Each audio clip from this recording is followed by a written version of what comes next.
Ada kembali di Kompas Petang, Saudara. KPK didesak segera menangkap Gubernur Papua Lukas NMB yang telah berstatus tersangka. Setelah beralasan menghindari potensi konflik jika NMB dijemput paksa, KPK kini menyebut tengah melengkapi alat bukti.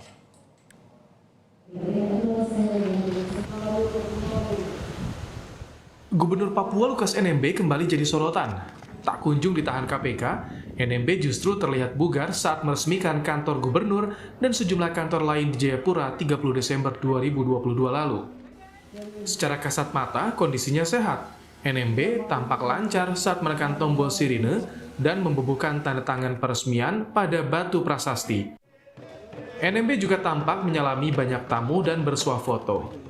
Kondisi ini berbeda dengan kondisi yang disebut tengah sakit dan banyak berdiam di rumah sekitar Oktober hingga November 2022. Termasuk saat Ketua KPK Firly Bahuri menemui NMB di kediamannya 3 November 2022. Pimpinan KPK telah mendengar kabar Lukas NMB telah beraktivitas seperti biasa. Tapi, Wakil Ketua KPK Alexander Marwata bilang, lembaganya masih memantau situasi keamanan di Papua untuk menghindari potensi konflik jika NMB sampai dijemput paksa.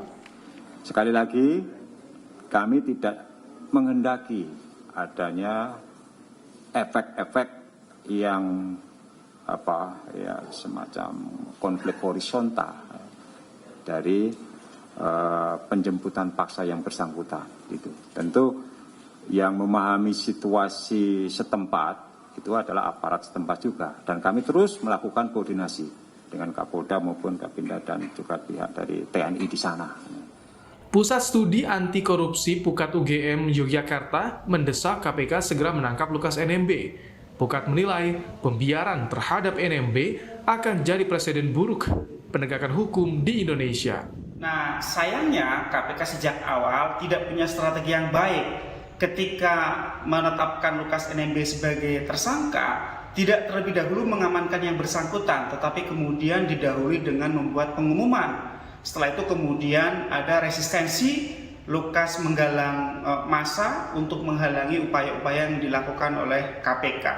Menurut saya sekarang Lukas dengan dua status tersangka yang ada pada dirinya, maka satu-satunya jalan adalah KPK harus merencanakan operasi untuk dapat melakukan upaya paksa menangkap Lukas NMB. Setelah muncul desakan agar segera menangkap Lukas NMB, KPK menyebut masih melengkapi alat bukti dan mengkaji pasal berlapis yang dipakai menjerat NMB. Sejauh ini, KPK sudah memeriksa 65 saksi. Ya, yang pasti begini, kan tidak pernah ada dalam sejarah KPK kemudian seorang tersangka KPK tidak dilakukan penahanan, gitu kan? Pasti upaya-upaya itu nanti dilakukan. Sekarang kan kemudian butuh waktu untuk proses ke sana, ya. Tetapi fokus kami tentu justru lebih utama dan penting mengumpulkan alat bukti, ya, terkait dengan dugaan aliran uang. Lukas NMB telah berstatus tersangka dugaan suap sejak September 2022. Kamis lalu, KPK resmi menetapkan statusnya sebagai tersangka dugaan suap dan gratifikasi proyek yang didanai APBD Provinsi Papua. KPK sekaligus menetapkan tersangka baru Riyatono Laka yang berperan sebagai pemberi suap 1 miliar rupiah untuk Lukas NMB. Tim Liputan Kompas TV. Setelah dalih sakit, Gubernur Papua Lukas NMB yang telah berstatus tersangka dugaan suap justru terlihat sehat saat meresmikan kantor gubernur. Mengapa KPK tak kunjung menangkap NMB? Apakah pertimbangan KPK menghindari potensi konflik dengan pendukung NMB bisa dimaklumi di mata hukum? Untuk membahasnya, sudah bergabung bersama kami melalui sambungan telepon juru bicara KPK bidang penindakan dan kelembagaan KPK Ali Fikri dan peneliti Indonesia Corruption Watch Kurnia Ramadana. Selamat petang Pak Fikri. Mas Kurnia, selamat datang. Selamat petang, selamat datang. Selamat sore Mas Brian. Baik, Pak Fikri, apa upaya terkini yang dilakukan oleh KPK untuk menangani Lukas NMB saat ini, Pak Fikri? Iya, yang pasti proses penyidikan tidak pernah berhenti ya. Kami terus lakukan proses penyidikan perkara ini.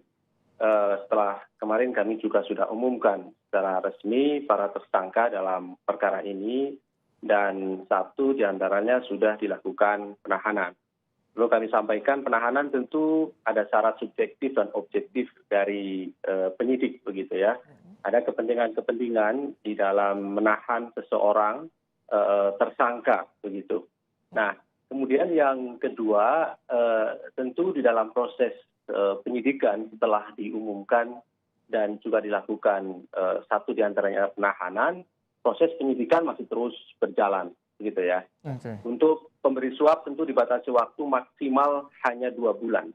Itu perkara harus selesai dan tidak boleh lebih dari itu karena tentu jika lebih KPK melanggar undang-undang, maka harus diserahkan kepada jaksa penuntut umum Baik. untuk dilakukan. Saya ingin yang jelas, berikutnya. Pak Fikri. Jadi alasannya keamanan atau melengkapi alat bukti atau kesehatan? Ya, kan ada 2 ya dalam strategi di sini. Yang pertama dalam segi materi proses penanganan perkara kan jauh lebih penting kalau kemudian melengkapi alat bukti itu dilakukan. Buat apa kemudian melakukan penahanan tetapi proses-proses pengumpulan alat bukti tidak segera dilakukan karena penahanan kan terbatas waktu begitu ya oleh undang-undang. Sekalipun kemudian proses penahanan juga ada syarat subjektif dan objektif dari tim penyidik KPK. Tidak bisa dipaksakan kapan harus melakukan penahanan karena di situ harus dipenuhi syarat-syarat sebagaimana di dalam KUHAP atau hukum acara pidananya. Yang kedua, secara non-teknis tentu juga ada banyak pertimbangan-pertimbangan yang kemarin Pak Alex juga sudah sangat jelas menyampaikan ya terkait dengan kondisi sosiologis begitu ya. Di suatu daerah tentu berbeda antara yang satu dengan yang lain, terlebih kemudian ada di Provinsi Papua yang dalam sejarah KPK baru kali ini kemudian dalam waktu yang sama menetapkan 3 kepala daerah sekaligus, Gubernur Papua, kemudian Bupati Mimika dan Bupati Mamberamo Tengah. Sekali lagi ini dalam sejarah KPK baru pertama kali. Ya. Ada KPK teknis dan masuk juga ke non wilayah teknis Papua. ya, Pak Fikri. Alasannya kita Ya. akan tanyakan nih pendapatnya Mas Kurnia. Tadi ada alasan yang disampaikan melengkapi alat bukti, tapi tersangka yang lain sudah ditahan juga sebetulnya ya. Tanggapan Anda? Yang pertama, jelas KPK lambat dalam memproses penegakan hukum ini. Kasusnya sudah beredar sejak September, ada berseliweran informasi, ada dana ratusan miliar dan lain sebagainya dan baru diumumkan kemarin. Kami juga melihat selain lambat prosesnya, ada perlakuan khusus yang diberikan oleh KPK terhadap penegakan hukum perkara ini. Kita tahu beberapa waktu yang lalu, Ketua KPK Pak Firly Bahuri mendatangi langsung menyambangi rumah tersangka korupsi Lukas NMB. Padahal di satu sisi kalau saat itu dalam konteks pemeriksaan kesehatan, pertama Pak Firly jelas bukan dokter yang bisa mengidentifikasi kesehatan seseorang. Kalau dalam konteks pemeriksaan Pak Firly juga bukan penyidik berdasarkan undang-undang KPK yang baru. Dan kalau kita melihat konstruksi kasus secara umum, ada 2 hal sebenarnya. Satu, KPK harus segera melakukan upaya paksa. Apa upaya paksanya? Yang pertama, proses penangkapan, baru penahanan. Kalau tadi Mas Ali menyampaikan sedang mengumpulkan alat bukti, sependek pengetahuan saya ketika seseorang sudah ditetapkan tersangka, perkaranya sudah naik ke penyidikan, maka sudah terpenuhi 2 alat bukti tersebut. Setelah dilakukan penangkapan, Lukas NMB juga harus segera ditahan, karena kalau dalam konteks kitab Undang-Undang Hukum Acara Pidana, tersangka punya hak untuk segera diproses hukum dalam konteks kepastian hukum. Jadi akan lebih baik kalau itu bisa dilakukan. Selain itu, untuk membuktikan berseliweran informasi, rekening ratusan miliar dan lain sebagainya, apa yang harus dilakukan oleh KPK? Kalau kita melihat siaran pers KPK kemarin, ada 2 tindak pidana, 2 dugaan tindak pidana. Yang pertama adalah suap menyuap, yang kedua gratifikasi. Mestinya KPK juga harus menyelidiki potensi pengenaan tindak pidana pencucian uang. Undang-Undang 8 tahun 2010 sangat mungkin dilakukan oleh KPK untuk melihat lebih lanjut. Apakah penerimaan aliran dana ini berhenti penerimaannya atau justru didistribusikan ke tempat lain untuk memperoleh keuntungan yang lain. Selain dari itu, kalau memang ada aspek non-teknis, ada sosial dan lain sebagainya, ada instrumen hukum yang bisa dilakukan oleh KPK, yaitu pasal 21 Undang-Undang Tipikor atau obstruction of justice. Pasal itu dipergunakan untuk menjerat pihak-pihak yang selama ini berupaya menghalang-halangi proses hukum. Baik. Dalam konteks kehadiran pimpinan KPK kemarin, ada satu yang belum dijelaskan oleh Mas Ali atau pimpinan KPK. Apa hasil pemeriksaan Ikatan Dokter tanya. Indonesia waktu Pak Firly mendatangi Kita rumah tanya, Lukas? Pak Fikri, Ya. apa tadi hasil pemeriksaan Ikatan Dokter Indonesia? Yang pertama saya mau koreksi dulu Mas Kurnia ya. Dalam menaikkan proses penyidikan itu tentu KPK memiliki bukti permulaan yang cukup. Ini harus digarisbawahi, permulaan yang cukup, begitu ya. Artinya ketika kemudian dilakukan penahanan, tidak kemudian berkas perkara itu menjadi lengkap, begitu. Makanya kemudian butuh waktu 4 bulan untuk melakukan penahanan, tentu di dalam waktu itu terus melakukan pengumpulan alat bukti. Jadi tidak pernah berhenti sampai kemudian berkas dinyatakan lengkap P21. Kaitannya dengan kehadiran di sana 113 KUHP memberikan ruang untuk itu. Nah, justru kemudian berkas menjadi lengkap itu syaratnya ada 2. Syarat formil dan syarat material. Katakanlah kalau kemudian tidak hadir di sana, KPK tidak mendapatkan berita acara pemeriksaan terhadap tersangka, maka sampai kapanpun berkas perkara itu tidak akan lengkap tanpa berita acara pemeriksaan tersangka. Saat ini KPK sudah memilikinya berita acara tersangka tersebut, sehingga proses dalam teknis penanganan perkara sesungguhnya sudah selesai kalau kemudian syarat-syarat formilnya terpenuhi. Sekarang materialnya yang harus terus dilengkapi. Makanya saya katakan, terus kami lakukan pengumpulan alat bukti bahkan tidak hanya di Papua, tetapi hampir di beberapa provinsi sampai ke Batam. Mas Fikri, tadi kalau soal upaya paksa bagaimana? Ini kan soal kepastian hukum yang ditunggu juga. Ada tenggang waktu juga yang dibatasi. Sekarang upaya paksa itu kan kemudian dilakukan penahanan, Mas. Ya kan? Penahanan itu dibatasi oleh waktu. Sedangkan proses pengumpulan alat bukti itu, penelusuran follow the money itu butuh waktu panjang. Bahwa KPK sampai ke Batam, menggeledah tempat di Batam, menemukan bukti-bukti jejak uang yang ratusan juta rupiah itu, bahkan kemudian di tempat-tempat lain KPK menemukan emas batangan dan beberapa aset-aset lainnya yang terus kami dalami. Ini adalah bagian dari upaya bagaimana kemudian optimalisasi aset-aset sebagai bagian dari follow the money, uang yang diduga diterima oleh tersangka penerima suap jauh lebih penting karena begini, di dalam proses nantinya, dalam proses persidangan, tentu KPK selalu katakan, tidak hanya kemudian menghukum pidana penjara para koruptor. Jauh lebih efektif, efek jerah itu, Mas Ibrahim, jangan dipotong dulu, ketika kemudian aset-aset yang dinikmati oleh para koruptor itu disita dan dirampas untuk negara.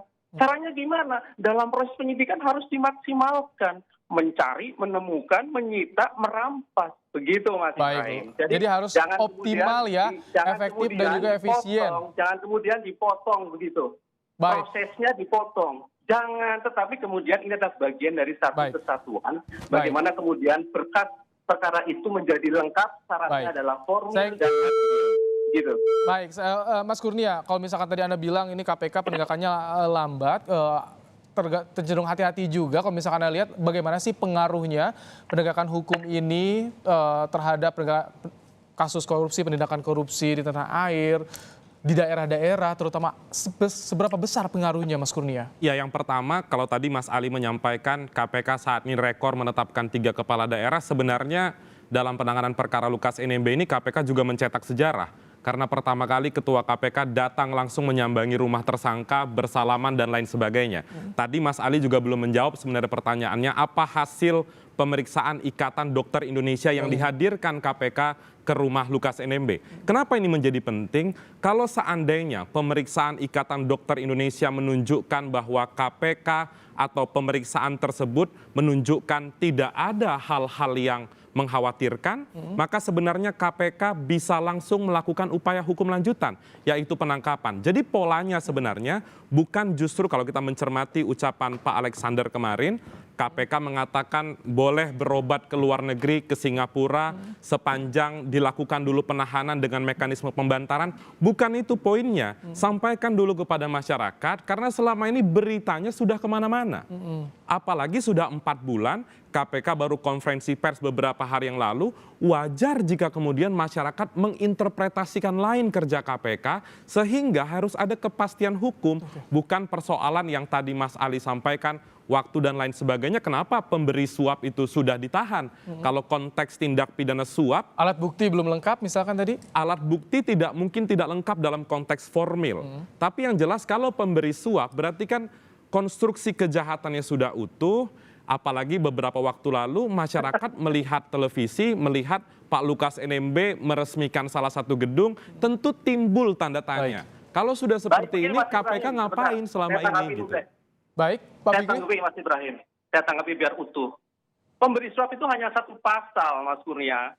Pasal pemberi suap, pasal 5. Tersangka LE ini pasalnya adalah suap dan gratifikasi dari pihak-pihak lain. Pasalnya sudah berbeda. Pengumpulan alat buktinya tentu jauh lebih banyak dan lebih rumit ketika kemudian apalagi dicari follow the money-nya, uang yang diterima. Kalau pemberi selesai uang yang diberikan itu, jadi keliru besar. Kalau kemudian berkas ini sebenarnya sudah lengkap, pemberinya sudah cukup. Iya bagi pemberi. Tetapi apakah pemberi gratifikasi yang kemudian follow the money-nya itu selesai ketika kemudian pemberinya sudah ditahan? Belum, saya katakan. Karena ini ada butuh proses panjang untuk menyelesaikan perkara ini. Bahkan kalau kemudian kita melihat secara normatif, filosofisnya kenapa kemudian penerima suap itu ditahan lebih lama dari pemberi suap? Karena memang lebih rumit dan panjang. Ada langkah opsi yang persuasif? Sedikit saja singkat, Pak Fikri, ada langkah persuasif tidak yang bisa menjelaskan kasus ini, menyelesaikan kasus ini? Sedikit saja. Ya kan, tentu terkait dengan proses pemeriksaan ID tadi ya. Kenapa kemudian tidak sampai? Ya itu justru kemudian kami tidak menerima argumentasi dari saudara penasihat hukum untuk kemudian dia berobat ke Singapura, gitu kan? Itu kemana? Salah satunya adalah dari rekomendasi dari tim dokter KPK itu sendiri. Nah, proses-proses persuasif yang dilakukan tentu KPK sudah berlakukan koordinasi dengan pihak keamanan di sana, termasuk kemudian supporting lainnya seperti intelijen dan lain-lain. Tentu KPK sudah lakukan. Kita tunggu ya, Pak Fikri, nanti perkara ini. Bagaimana upaya selanjutnya dari KPK, karena yang ditunggu juga soal kepastian hukumnya. Terima kasih, Ali Fikri. Baik, kami nanti akan sampaikan perkembangannya. Baik, terima kasih Ali Fikri, juru bicara KPK, dan juga Kurnia Ramadana, peneliti dari Indonesia Corruption Watch. Terima kasih telah hadir di Studio Kompas TV.